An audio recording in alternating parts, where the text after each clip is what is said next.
দেশের 18তম সেনাপ্রধান হিসেবে দায়িত্ব নিলেন জেনারেল ওয়াকারুজ্জামান। বিকেলে গণভবনে তাকে র্যাঙ্ক ব্যাজ পরিয়ে দেন নৌ ও বিমান বাহিনীর প্রধান। দায়িত্ব নিয়ে সাংবাদিকদের জানান, দেশের সার্বভৌমত্ব রক্ষা এবং জনগণের প্রয়োজনে সর্বদা নিয়োজিত থাকবে সেনাবাহিনী। একজনের দায়িত্ব শেষে শুরু হলো আরেকজনের। সেনা সদরে অনুষ্ঠিত হয় বিদায়ী সেনাপ্রধান এস.এম. শফিউদ্দিন আহমেদ এবং নবনিযুক্ত সেনাপ্রধান ওয়াকারুজ্জামানের মধ্যে এই দায়িত্ব হস্তান্তর প্রক্রিয়া।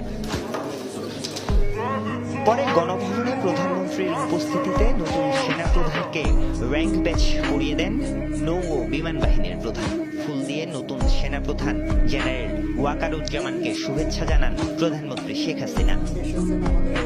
পরে সেনা সদরে গণমাধ্যমের সাথে কথা বলেন নবনিযুক্ত সেনাপ্রধান। জানান, দেশ ও জনগণের জন্য সর্বদা নিয়োজিত থাকবে সেনাবাহিনী।